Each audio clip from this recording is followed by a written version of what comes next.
All right, welcome on in. Welcome on in, y'all. How y'all feeling? How y'all doing? What's going on? What's popping? What's cracking, lacking? What's shaking? What's baking? Great morning. Great morning, everybody. I hope you guys are doing wonderful, amazing, spectacular. Y'all, it is day 2 of our wealth breakthrough call. This is like the best way to start your mornings. This is the best way. It's an energizer right here. All right. But you guys already know there is no better way to start the day than with Words Taylor himself, y'all. He is a wordsmith. He know how to snatch those edges, but he also knows how to get you going, how to help you, and how to help your mental. All right, so let's get the morning started and welcome to day 2 of the Wealth Breakthrough Call. Great morning, Mr. Words Taylor. How are you Great doing today? morning. Good morning. Okay, how y'all feeling? We're day 2 in. If you all can do me a favor, if you can put in one reaction to last night's training. What will be if you can use 3 words or less? If you can use 3 words or less, what would be your reaction to last night's training? 3 words or less. Okay, powerful, powerful. Hopefully excited. Mind over matter. That's good. That's so good. That's so good. Eye opening. Fire, fire, fire. I see the emoji. Inspiring. Um, very life changing. Okay, so I love these things, and I'm glad that we started last night. I know some of you are like, come on, just get me to the trading, right? And she's gonna dig into those things tonight. But most of the time when we're trying after something, we just want to. Have you ever bought a course? Let me ask you all this. Have you ever bought a course or you bought a some type of mentorship and you saw the videos and you skipped through? Tell the truth. And you're like, or you read the titles and you're like, no, this is the one I need. This is where I need to be. I don't know why they started me here. I don't know why y'all started me right here. I'm beyond this. I'm beyond this thing. Like, let's get here.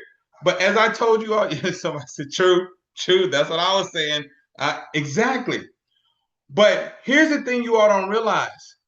It's like you want the results that the person have, but what comes with that is you have to take the process as well. You want the results, but you gotta go through the same processes in order to get those results. The results didn't come. I promise you all. I was one of those people that you know how when I was broke and just watching all these videos, and I would see millionaires say, you know what, it's not about the money, it's about the love of your family. That's true wealth. Because money comes and goes, and I would look at them and be like, that's because you got the money. It's easy for you to say that. Go sit down somewhere. Go sit down somewhere. Okay. And now having built a 7-figure business myself, I can say to you all, now going through the process is literally not about the money. It's it's it's literally about the process and the things you go through, the mind shifts that I had to make. So in everything I want to do as we get started today, I'm going to teach you all that in anything that you want to do and you want to win at, the first place you must start is to increase you. You have to be all in on increasing you. Let me tell you, there was a year I made about 700 grand, and I got to the end of the year and I was like, where is it? Where is the money? Why am I not balling out of control? Where my Gucci lows at? Like, I made $700,000 and I was still feeling like I'm living check to check. I'm like, what is happening? And it's because I didn't increase myself. So therefore, I didn't have the capacity to sustain what had been given to me. You want the results and you want the process, but you want the results, but you got to take the process with it, because it is the process that allows you to sustain what has been given. I remember as a kid we would play games, right? And this is when I'm telling my age, but we used to be able to buy books that would give you cheat codes. Like Grand Theft Auto, you can go from board 1 to board 7. My guy, he was on level 7. And there were certain things on level 7 that I wanted. I'm like, bro, why I gotta start over here at level 2? And I would use the cheat code to get to level 7. And you know what? I could not pass any of the things in level 7. And I learned because at level 2, they taught you this. At level 3, they taught you this thing. At level 4, they taught you this thing. And it was because in these levels, you would learn the things that will sustain you in level 7. And in level 7, you will learn the things that sustain you in level 8, and so on. I learned that in order for me to win, it's all about increasing me.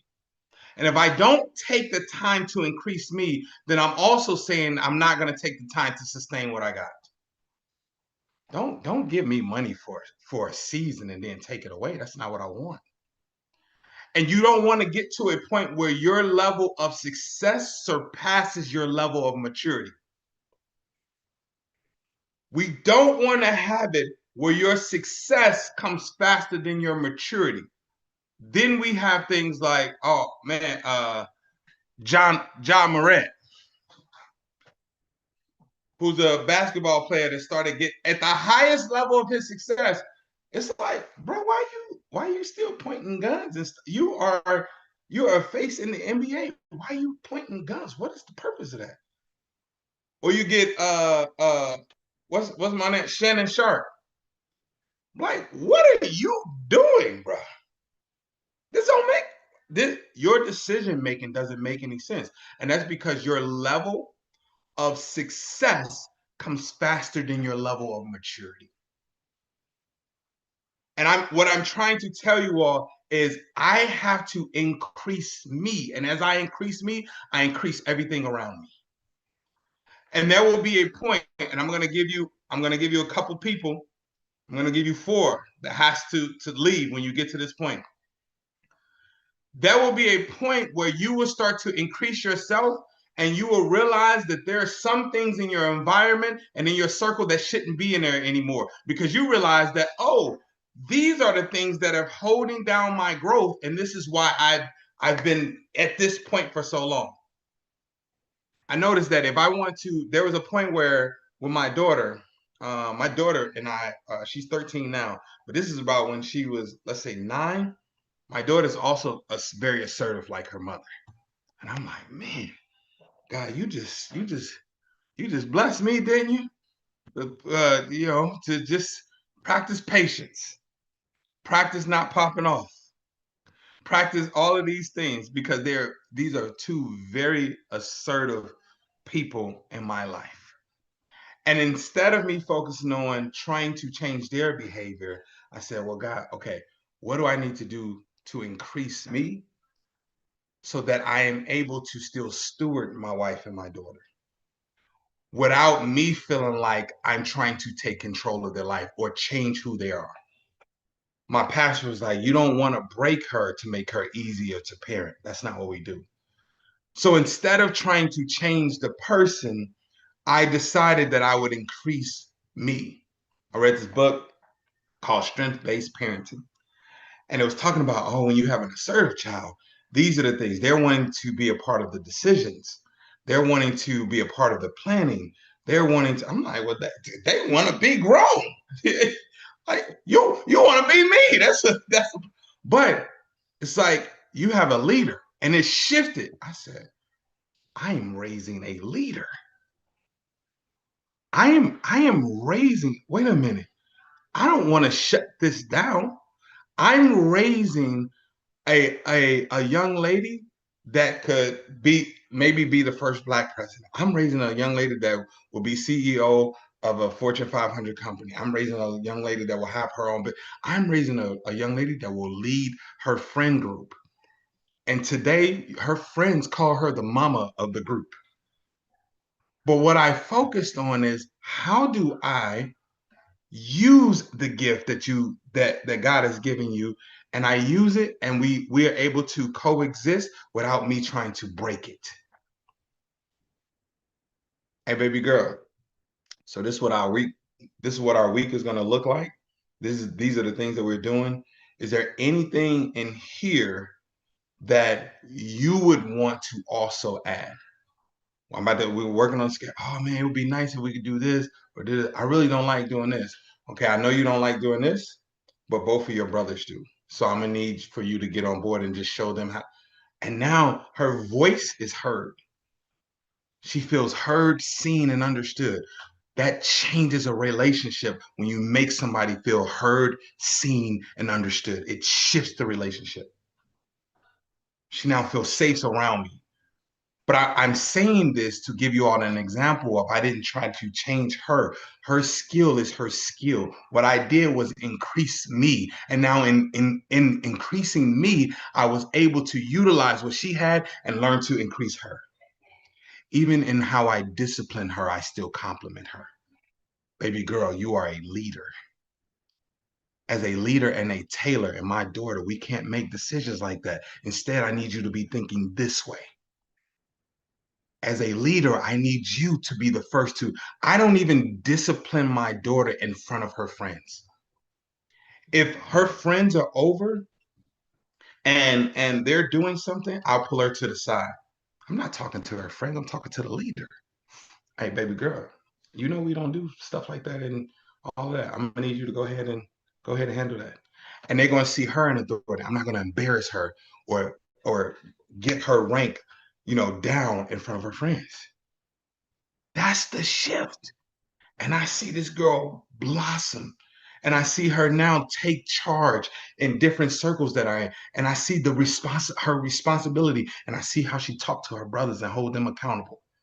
Now imagine if I would have been in my immature self and I focus on breaking that in her.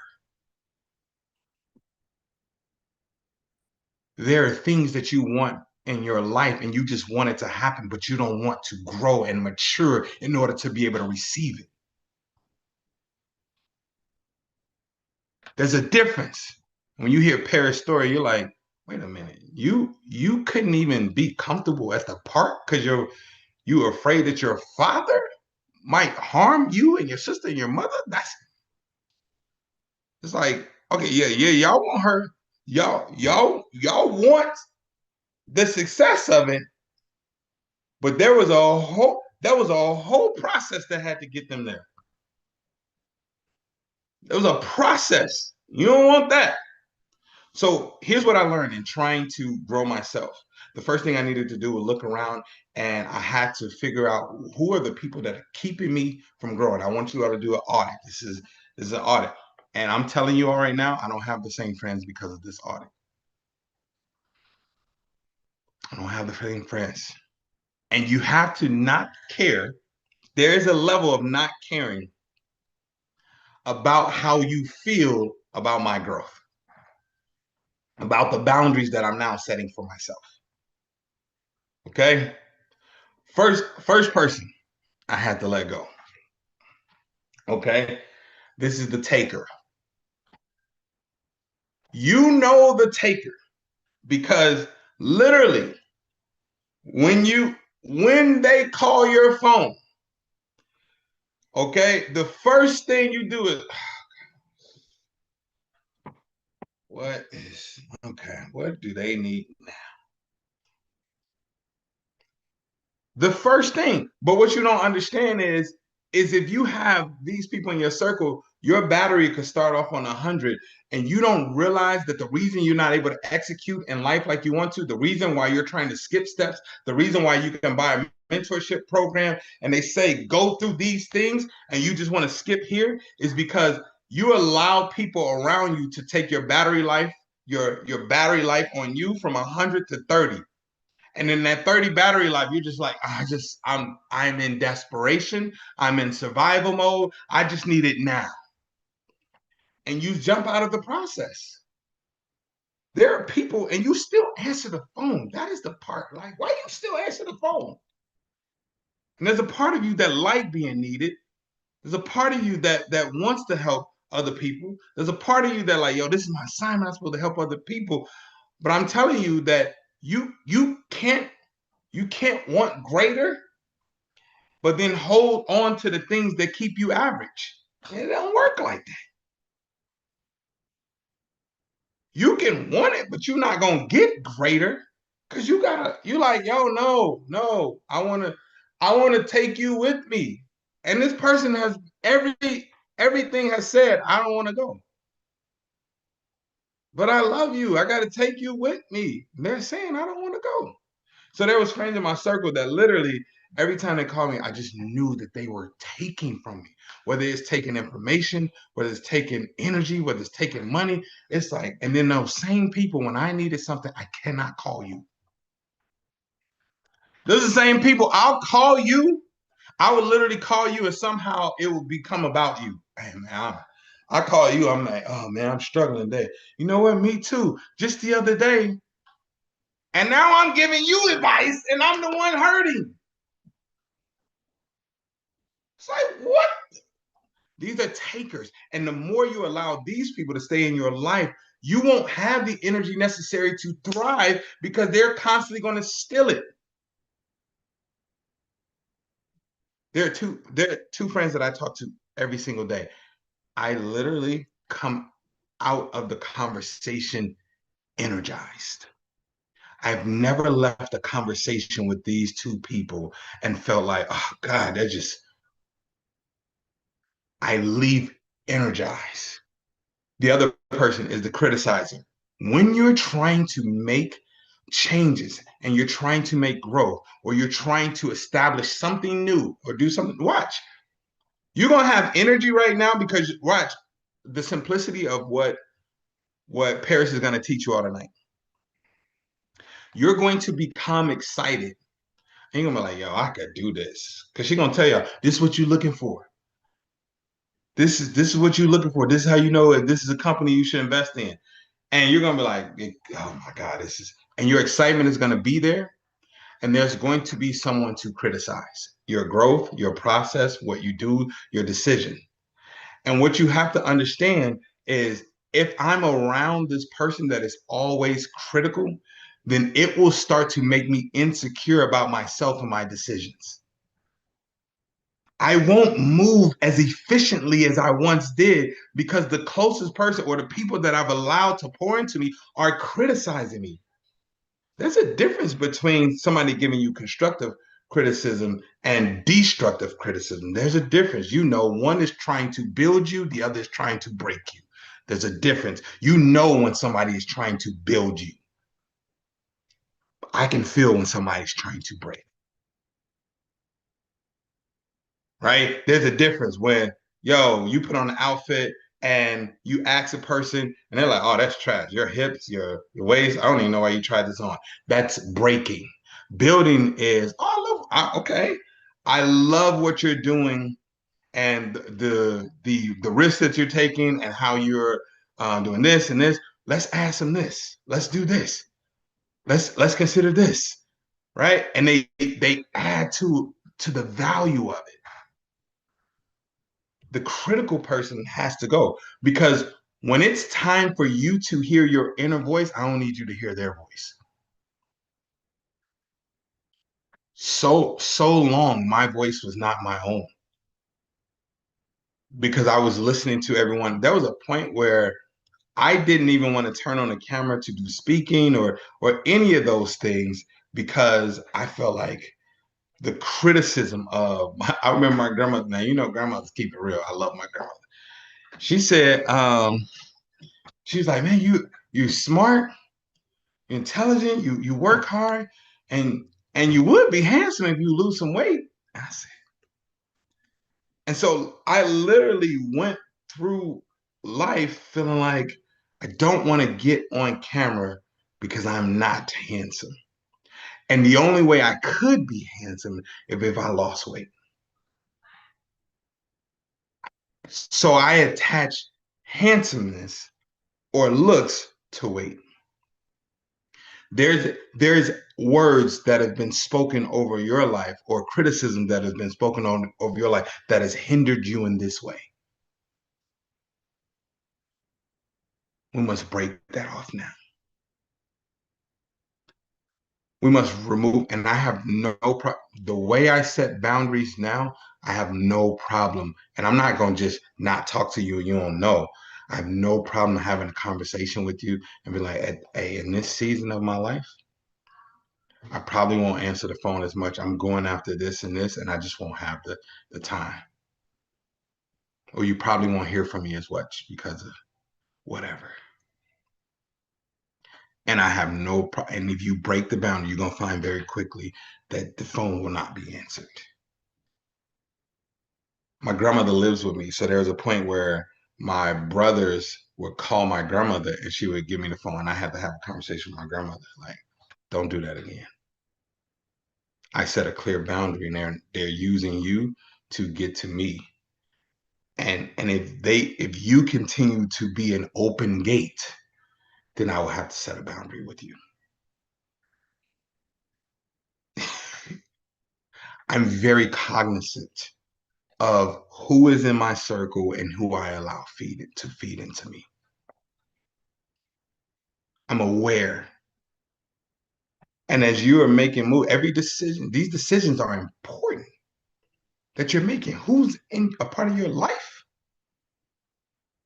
Who's speaking over you? These are important. The third person is the complainer. The complainer won't see value in anything. The complainer is mad that the sun is out. It's like, why is the sun why is it morning? And they're going to be the ones that literally everything is happening to them. They will use language like, oh my God, this always happens to me. Why is this always nothing good ever happens? It's like, what? So you don't have air circulating through your lungs as you say this statement. So nothing good ever happens to you. Nothing. Or they're going to find ways. It's like, how do you find a way to complain in a moment that was graceful or enjoyable or happy or anything? And then what you will also realize is that you will become a complainer. That will be the relationship that you all have. Y'all have one of those complaining relationships. We're about solutions. Okay, cool. Okay, so what do we do from here? And I'm not saying there's not a time where you're going to have moments where you just need to vent. I'm not saying that, but you know the person I'm talking about where their entire life is this is happening. The world is happening to me. It's against me.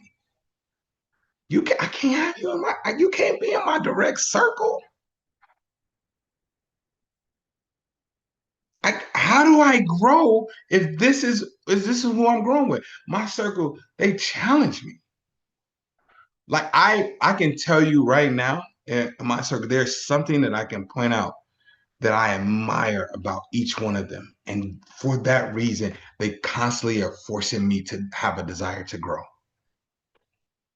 Even with my wife is one that literally her the way she reads books and retain information is so sexy to me. I'm not I will listen to audio, but this woman will if she had an 800-page book, a window, and just some little food or lunch or some fruit, that right there is a piece of heaven. She like, I'm good. Like nobody has to talk to me. That right there, I look at that and I'm like, oh my God, I love that. She was like one of the greatest dates we went on was because I know what she likes. We went to Borders. I'm like, babe, we're gonna pick out a book. Let's go. And we walked around Borders, and she told me about the books that she had already read. She had a story for each one of them. And then we finally picked out a book that she wanted to get. And she was like, can we read it here? And I'm like, yeah, okay.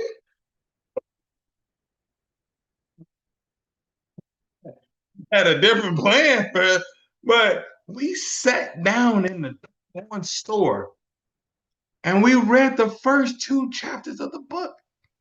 Okay. I'm trying to tell y'all that evening was wonderful. Okay. Okay. After we left the bookstore, that evening was wonderful. Okay. She had felt so heard and poured into and validated. And I just look at her in admiration because it's like, why do you love learning like this? This is crazy. She's 43 now. She's like, man, I think I want to get my master's. And I'm like, for what? Why would you want to go back to school? What? You want to go back to school? Oh my God. You know what I'm saying? There should be things, people in your circle that you're close to, and all of those things that should inspire you. If you ain't inspired in your circle, then you have a cage. You have a prison. What we're building here now is we want to create an environment and a community of thrivers. I said to Paris, I'm like, yo, everybody needs to know what you know. Everybody. This is life changing. This is groundbreaking for this thing that we've learned about for so long. We all talk what people that never even invested in stock. What would you do if you got $1 million? Man, I'll probably invest in some stocks. You don't even know how. But you know that this is the move. You know that is the move. So now I'm like, yo, Paris, you did the move. I need you. You paying like her mama retired. Her sister don't have to worry about her expenses and she could just be in dentist school. I'm like, you did the thing that everybody be like, man, I'm investing. When I get some money, I'm investing to some stocks. And you doing it. Oh, we gotta teach people. We gotta get it out. The fourth person. All right. Now this person, y'all gonna be like, no, I can't let them go. All right. The party goer. This is your turned up person. They only turn up when it's time to turn up. But anything dealing with growth, they're not turning up. They only turn up on the turn up. But what you have to understand is this person literally only thing they know is, hey, well, what we doing? Okay, they like, oh, let's go on this trip. Let's go. The reason why I say for a season you have to remove this person or set boundaries with this person. And again, all of these people, I would have conversations with them and tell them what I'm trying to do. And if they're not trying to make the move and go forward with me, then I'm limiting our conversation or I'm done with it at all. I can't. So this person, I learned that when I was trying to grow my business, I was putting my guy on and I was doing these events. So I did spoken word poetry. That's where the name words come from. And I was doing these events and he wanted to be a DJ. I'm like, cool, I got you. You could DJ the events. We could build this thing. And my man, I did an event. I paid $2,000 out of my pocket. And do you know I got there and we did not have a DJ? My man, no call, no show. I said, whoa, what is this? Oh man, my bad, man. I got too turned up last night. I like, oh, you costing me money. Your turn up is costing me money. And then not only that, but the turn up may look different, right? The turn up is now that, oh, yo, we need to do this. So all the money that I needed to invest into my business, I'm turning it up with you. I'm taking shots with the money that I need to invest in my business.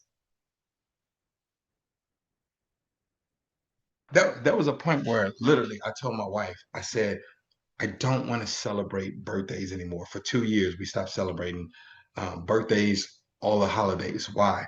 Because I said, I cannot celebrate a whole year of surviving. That bothers me. You have to become uncomfortable and disgusted with where you are in your life. Be excited. Be excited about life. Be joyful about what God has given us, but become disgusted with where you are. And that's what happened. Like you, all of a sudden, I ain't have money all year long. I don't have money. All of a sudden, my birthday coming up, and look at what we found here. Now I got money for an outfit, and I'm celebrating a whole year of surviving. What? Say, yo, I tried to do. This is when we had kids. I tried to cancel Christmas as well. She wasn't with that. Okay, I'm like, okay, we I guess we can keep that. But birthdays, these holidays, Christmas, 4th of July, we stopped celebrating them. I said all the money that we need for that, I needed to grow our business. I need this to be able to pour into this. I need it. And I said, I promise you in 2 years, whatever you tell me you want to do for your birthday, we would do it. For the 2 years for her 40th birthday, she said, I want to go to Belize. Done. Wow. She gave my 2 years, I gave her her birthday trip with her girls. I didn't even go. First class. Go. But I understood that I needed to go through a process and I needed to increase me and I needed to remove the things that were keeping me distracted. And I could start to hyper focus on what I truly desired for my life in order to make a shift. You can want the success, but you gotta take the process with it. You have to. You can want to quit your job, but again, you have to know what a person that without a job thinks about. You have to understand because there's no governor now. Like there's nothing to say you got to be up at. Like if you don't have a level of disgust now, when you finally quit your job, you won't have it then either. You go back to a job. You'll go back. So when we say last night, the first thing we're gonna teach on is the mindset of a millionaire trader. There's a reason for that. Because that girl not even 30 years old yet and is a multimillionaire. So what's more important is you better understand her mindset and match it.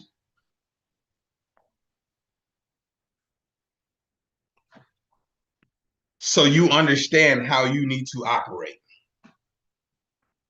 Y'all hear me? There's so many times where I would look at other men's health and their body, and I'm like, man, I want that. But then when I hear that they work out 6 days a week, I'm like, I don't want that.